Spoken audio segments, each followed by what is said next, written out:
Newsroom. It's time for the weekly Energy FC update. I'm Jenny Carlson here with the coach, Jimmy Nielsen. Coach, you kind of hit a normal stretch here in your schedule. We'll talk about that in a second, but it's almost been a week since you played. Friday night, you were back in San Antonio, had that national broadcast, and really was a hard-fought game by your guys to get the tie and score a point that night. It was a good battle. Yeah. It was two good teams, as we predicted before the game.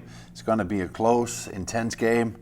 And I think both teams gave everything they had, and to be honest, I thought a tie was a fair result. Yeah, you guys had a missed PK there in the second half, which frankly could have folded your guys, and instead found a way to get a goal from Miguel Gonzalez there late. Strong mentality, missed a PK with 7 minutes left of the game. Found a way to equalize. Fantastic finish by Miguel Gonzalez. We stayed on top of them. I think we created some good chances in second half, and as I said before, I thought it was well deserved. We tied the game, but to be fair, I think tie was the fair result as well. Miguel's goal, by the way, nominated for the USL Goal of the Week. Fan voting still some time, 8 p.m. Thursday. That fan voting until, so if people want to have a say-so there. But in addition to that goal, you got some pretty fantastic saves by Cody Larendry throughout that game. Really kept you guys in it seemed like. It was a good performance by both goalkeepers, by both teams. I thought, to be honest, it was a good, intense battle. You know, I had a little mixed feeling right after the game, but after watching the game again on video, our guys deserve a lot of credit. Credit to San Antonio too. There's a reason why they are where they are in the league. So it was a good game. It was an overall good game to be a part of. I mentioned earlier you've kind of hit a normal stretch of the schedule. You've had some not so normal stretches so far this season, but what does it mean for your guys to have, you had that game against San Antonio on Friday, now you're not playing again until this Saturday against Colorado Springs. What's it meant for your guys to have a more normal stretch of games? Well, they can get back to have a normal life off the field as well, instead of traveling and recovery all the time. Back to normal routines, we can get some decent practice in as well. Right now we're battling with the heat. We've got to manage that as well, but it's good. I think it's good and healthy for the team to have a normal stretch in between the games, so we can get some good, decent practice in there instead of just recovery practice all the time. Does that rhythm of your schedule, does that aid in games? Do you see that as a coach over time, that if you've got a team that's in rhythm sort of away from the competition, it might actually play into playing better that way? Yeah, but I'm keep crying about it, but the schedule have not been in our favor this year. And I know it's not going to change, and I'm probably going to keep crying this second half of the season too. But maybe it makes things better next year. Maybe it fixes it next year. I hope. It can definitely only go in one direction, because it's been bad. It's been really bad for us. Let's talk about this next game, because again, it'll be over a week, Friday to Saturday, before you guys play Colorado Springs, a team that you've already played 3 times on Saturday night at Taft, 7:30 kick.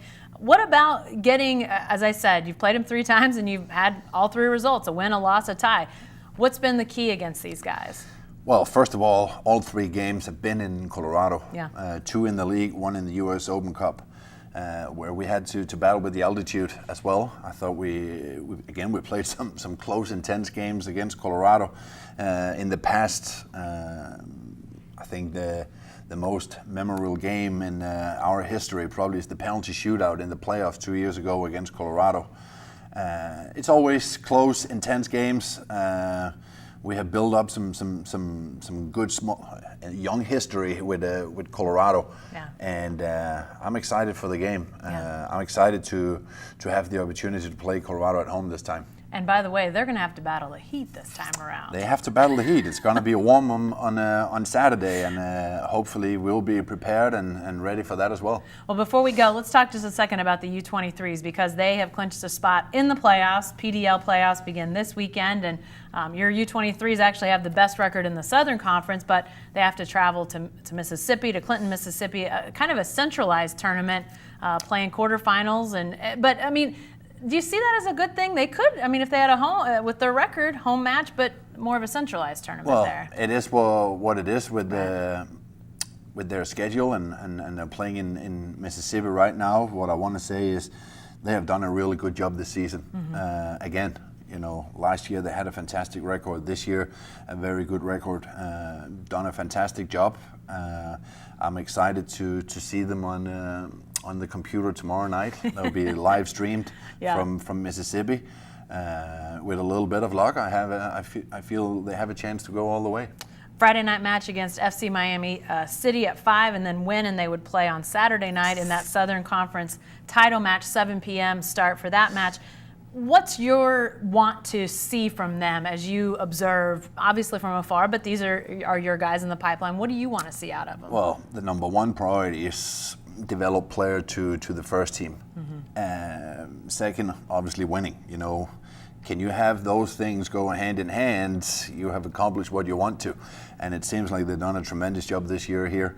I don't know yet how many or if we're going to sign anyone from the U23s, but there have been some very, very good individual performances from the U23, so I think there's a fair chance for one or two guys will get a shot at the first team. All right, well, something to watch, but also that match on Saturday night at Taft, that's a 7:30 start.